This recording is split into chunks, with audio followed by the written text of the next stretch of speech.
കൺമണി, നിന്നെ കാണാൻ ഇവിടെ വേറെ ആരും വരാൻ പാടില്ല എന്നാ പ്രേമേന്ദ്രനോട് ഞാൻ പറഞ്ഞിട്ടുള്ളതല്ലേ? ആരും വരില്ല സിസ്റ്റർ. അപ്പൊ ആ മുന്നേസ്ത് വന്നിരിക്കുന്നവരോ?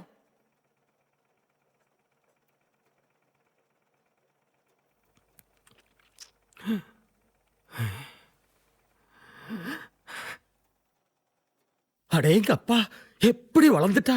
என்ன அழகு! அக்கா பாரு, இது என்ன மயிலா இல்ல வானவில்லா? கண்மணி, என்ன உனக்கு ஞாபகம் இருக்கா? நான் உன் சித்திடி, உன் அம்மாவோட தங்கச்சி வளர்மதி சித்தி. காணாம போச்சு. எத்தனை வருஷம் ஆச்சு? எப்படியக்கா தெரியும்? கண்ணே, நான் உன் மாமா, உன் முறை மாப்பிள்ளை வெற்றிவேல் சுந்தரபாண்டியன். கண்ணே, நீ ஊர்ல இருந்திருந்தா இப்ப பொண்டாட்டி சொர்ண 5-6 குழந்தைகளை பெத்துக்கிட்டு மஞ்சள் குங்குமத்தோட ஜம்முன்னு இருந்திருப்ப. ராமனுடைய சீதை மாதிரி இல்லக்கா? എന്താണ് നിന്ന് പരുങ്ങുന്നത്? മുറച്ചെറുക്കനെയും ചിത്തിയും കണ്ടില്ലേ? നീ ആശാരി ചെറുക്കന്റെ വാക്കും കേട്ട് കുറെ നാളായിട്ട് എന്നെ ഫുള്ളാക്കിയായിരുന്നല്ലോ. അത് കർത്താവ് കണ്ടു. ഞാൻ ഈ പള്ളിയിൽ പോകുന്നതും പ്രാർത്ഥിക്കുന്നതൊന്നും വെറുതെ അല്ല. ചീത്ത പറയരുത് റോയ് സാർ. മലയാളം എനക്കും കുറച്ച് ചോദിച്ചറിയും. സിസ്റ്റർ, ഊരിലെ എനിക്ക് പട്ടാസ് ബിസിനസ്. പട്ടാസിന്റെ പടക്കം വെടി അതിന്റെ சேல்ஸுக்காக പീരുമേട്, മുണ്ടക്കയം, കാഞ്ചനപ്പള്ളി, കോട്ടയം இந்த இடங்கள்லாம் நான் வந்திருக்கேன். സേലത്തെ പോലീസ് സ്റ്റേഷനിൽ നിന്ന് എന്റെ അഡ്രസ്സും തേടി പിടിച്ച് രാവിലെ വീട്ടിലെത്തിയവരാണ് ഇവര്. ആ പാവം സിഡിക്കാരൻ പയ്യനെ തെളിവെടുപ്പിനെന്നും പറഞ്ഞ് തമിഴ്നാട് മുഴുവൻ കൊണ്ടുവരുന്ന കറക്കിയില്ലേ, അതിന്റെ തുമ്പും പിടിച്ചു വന്നതാ. എനിക്ക് ഇവരാരും അറിയില്ല, ആരെയും കാണാൻ വേണ്ട. കൺമണി, കൺമണി നില്ല്. അയ്യോ, ഇവൾക്ക് എതുമേ ஞாபகம் இல்லடா, நீ சொல்லு. அன்னைக்கு உனக்கு 7 வயசு. மாரியம்மன் கோயில்ல திருவிழாக்கு போகும்போது பெலூன் வேணும்னு கேட்டப்போ நான் உனக்கு செருப்பு வாங்கி கொடுத்தேன். அது உன் காலுக்கு பெருசு. நான் திருடிட்டு வந்தேன்னு சொல்லி நீ அதை தூக்கி எறிஞ்சிட்ட. ஞாபகம் இருக்கா? ஞாபகம் இல்லக்கா? அடியே, தக்காளி ரசத்தை தேங்காய் எண்ணெய் நினைச்சி தலையில வச்சு குடிக்க போனியே, அதாவது ஞாபகம் இருக்கா? அப்பாவுக்கு வச்ச ரசமா? ஆமா. இவ அப்பா சைக்கிள் ரிக்ஷாக்காரை. ரிக்ஷா ஓட்டாம மில்லி போட்டு சத்து போச்சு. பின்ன வீட்டு செலவுக்கு நான் நோக்கி. இவ அம்மா என் அக்கா இவளை பெத்த போது ஆசிரமத்துல சக்தி மாதா ஸ்ரீ முனியம்மா என்ன சொன்னேன் தெரியுமா? சொல்லக்கா. இவன் உனக்குத்தான். இவளை கல்யாணம் பண்ணா இந்த ஜென்மத்துல இவன் ராஜா இல்லன்னா பிச்சைக்காரன். அப்படி ஆசையோடு இருக்கும்போது அந்த மூதேவி அக்கா இவளை எங்கே கொண்டு போய் வித்துட்டான். நான் சும்மா பழனிக்கு போட்டு வரும்போது அந்த பாவி அக்கா தீ கொளுத்தி சத்து போச்சு. சிஸ்டர், அன்னையில இருந்து நாங்க இவளை தேடிட்டு இருக்கோம். முனியம்மா பொண்ணியம் அவர் சொன்ன மாதிரி உன்னை உயிரோட அழகோட என் முன்னாடியே கொண்டு நிறுத்திட்டேன். அப்பப்பா, இதென்ன மாதள பழமோ இல்லை மாங்கனியா? പ്ലീസ്, നിങ്ങൾ അവിടെ പോയിരിക്കണം. டேய் வாடா.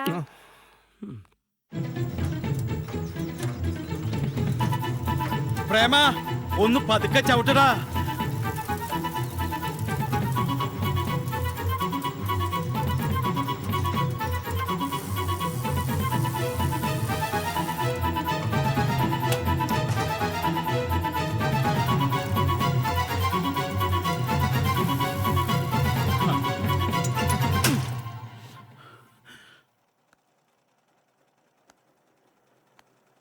വളർമതി ചിത്തി, സുന്ദരമാമ, ആ പേരുകൾ ഞാൻ കേട്ടിട്ടുണ്ട്.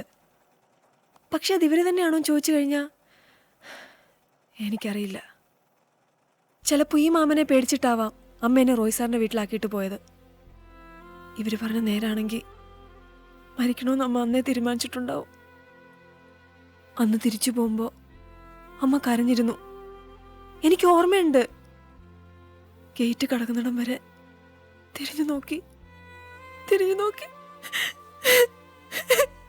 പോട്ടെ, അതൊക്കെ കഴിഞ്ഞില്ലേ.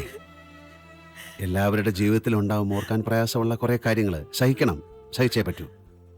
ഇവരെ ഇപ്പൊ എന്ത് പറഞ്ഞയക്കണം? ഞാൻ പോവില്ല, എനിക്ക് ആരെയും വിശ്വാസമില്ല. എന്നെ മതി മതി മതി മതി.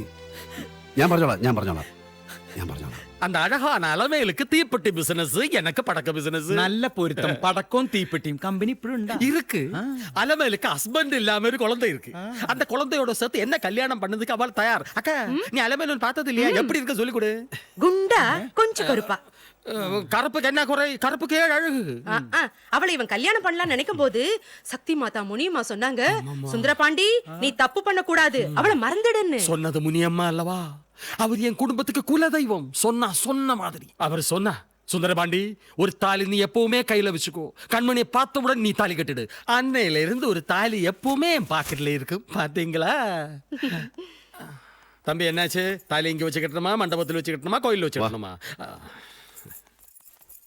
சீக்கிரம் சொல்லி தொலை. என்னாச்சு? துடிக்குது.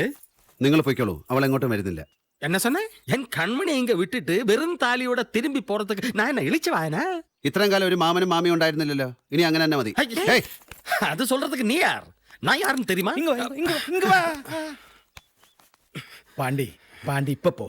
இவன் ஆளுத்திரி பேசுக. ஐய், போயா. அதை விட பேசுக. டாய். உன் ஐடியா எனக்கு புரிஞ்சு போச்சு அக்கா. என் தங்க கட்டி கண்மணியே அது இதுன்னு சொல்லி காதல் நாடகம் ஆடி மயக்கி பிரெயின் வாஷ் பண்ணி ஸ்டார் ஹோட்டல்ல வியாபாரம் பண்ண பாக்குறீங்கடா முட்டா. മര്യാദയ്ക്ക് പറഞ്ഞാൽ മനസ്സിലാവില്ലടാ. ഇതിന്റെ പൊട്ടാസ് വിൽക്കുന്ന മാർക്കറ്റ് അല്ല, നല്ല കുടുംബ പെണ്ണുങ്ങൾ വേല செய்யற இடம். இங்க வந்து வாலாட்டினா மாமன் சித்தி எல்லாத்தையும் அடிச்சு தொலைச்சிடுவேன். ஜாக்கிரதை. அக்கா வண்டியில நாங்க போறோம். സ്പീഡാ വിട്ടപ്പാ. മിസ്റ്റർ പ്രേമേന്ദ്രൻ, ഇങ്ങനെ പ്രോബ്ലം ഉള്ള ഒരു കുട്ടിയെ ഇനി ഇവിടെ അക്കോമഡേറ്റ് ചെയ്യാൻ ബുദ്ധിമുട്ടാണ്. ഒരു ബുദ്ധിമുട്ടും ഇല്ല. തൽക്കാലം ഇവള് ഇവിടെ തന്നെ താമസിക്കും. ഏ?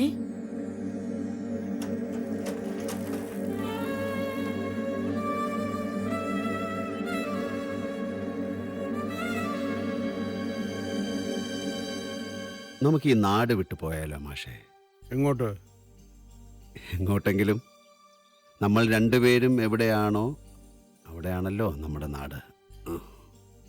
ഏതായാലും താമസിക്കാനായി പുതിയൊരു വീടെടുക്കണം. അതിവിടെ വേണ്ടാന്ന് വെച്ചാ പോരെ. ചക്കിൽ കെട്ടിയ കാളയെ പോലെ ജീവിതം ഇങ്ങനെ തിരിയുന്നു. ബോറ്. വേറെ ഏതെങ്കിലും ഒരു സ്ഥലം മടുക്കുമ്പോൾ അവിടുന്ന് പോണം. അങ്ങനെ ഇനിയുള്ള കാലം ദേശാടന കിളികളായി നമുക്കങ്ങനെ പറന്ന് പറന്ന് നടക്കാം. മനസ്സ് വല്ലാതെ വേദനിക്കുന്നുണ്ടല്ലേ? വേദനയല്ല മാഷേ, അസ്വസ്ഥത. ഒന്നിന് പിറകെ ഒന്നായി ഓരോ പ്രശ്നങ്ങൾ. ഒരു മാറ്റം വേണം. നീ തീരുമാനിച്ചാ മതി. ആ കൺമണിയെ സുരക്ഷിതമായി എവിടെയെങ്കിലും ഒരിടത്താക്കണം. പാവം എത്ര കാലമായി പേടിച്ച് പേടിച്ചിങ്ങനെ. ചിലരെ സമാധാനമായി ജീവിക്കാൻ വിടില്ല എന്ന് ദൈവം പ്രതിജ്ഞ എടുത്ത പോലെയാ. ഞാനൊരു കാര്യം ചെയ്യട്ടെ മാഷേ, നമ്മുടെ ശിവനെ ഒന്ന് പോയി കാണട്ടെ. ശിവൻ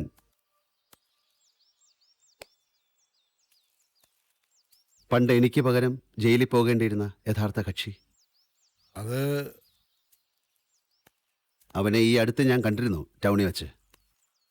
പഴയ കാര്യങ്ങൾ ഓർമ്മിപ്പിക്കേണ്ടെന്ന് വിചാരിച്ച മാഷിനോട് പറയായിരുന്നത്. അവൻ ഗൾഫൊക്കെ ഉപേക്ഷിച്ചു പോന്നു. ഇപ്പൊ കൊച്ചിയില. അവിടെ ഫാദറിൻലോയുടെ ബിസിനസ്സൊക്കെ ഏറ്റെടുത്ത് നടത്തുക, റിയൽ എസ്റ്റേറ്റ്. വലിയ സ്ഥിതിയില്ല. എന്നെ കണ്ട ഉടനെ ഓടി വന്ന് കെട്ടിപ്പിടിച്ചു. നീ തന്ന ദാനമാണ് എൻ്റെ ജീവിതം എന്നൊക്കെ പറഞ്ഞൊരൊറ്റ കരച്ചില്. ഞാനങ്ങ് വല്ലാതായിപ്പോയി. അന്നേ അവൻ എന്നെ ക്ഷണിച്ചതാ കൂടെ ചെല്ലാൻ. അവൻ വിചാരിച്ചാൽ ചിലപ്പോൾ ഒരു ബെറ്റർ ജോലി കിട്ടിക്കൂടുന്നില്ല. വേണ്ട മോനെ. ഈ കാണുമ്പം പറയുന്ന സ്നേഹമൊന്നും ഒരാവശ്യം വരുമ്പോൾ ഉണ്ടാവില്ല. ശരിയായിരിക്കാം. എല്ലാവരും അങ്ങനെ ആവണമെന്നില്ലല്ലോ. എനിക്ക് തോന്നുന്നു അവൻ്റെ മനസ്സിൽ ഇപ്പോഴും ആ വിങ്ങലുണ്ടെന്ന്. നമുക്ക് എന്തെങ്കിലും ഒരു സഹായം ചെയ്യാൻ സാധിച്ചാൽ ചിലപ്പോൾ അത് അവനൊരു ആശ്വാസമായല്ലോ. എന്തോ എനിക്കിപ്പോൾ ആരെയും വിശ്വസിക്കാൻ തോന്നുന്നില്ല. നമുക്കൊന്ന് വിശ്വസിച്ച് നോക്കാം. ജോലി എന്തെങ്കിലും ശരിയാവുകയാണെങ്കിൽ ഞാനൊരു താമസ സ്ഥലം കൂടെ നോക്കിയിട്ടേ തിരിച്ചു വരൂ. ആരോടും പറയുന്നില്ല. പറഞ്ഞാൽ പിന്നെ എന്തിനാ ഏതിനാന്നൊക്കെ വിശദീകരിക്കേണ്ടി വരും. ഇത് നമ്മൾ മാത്രം അറിയുന്ന ഒരു കുഞ്ഞു സീക്രട്ട്. സമ്മതിച്ചോ? പോയി വാ.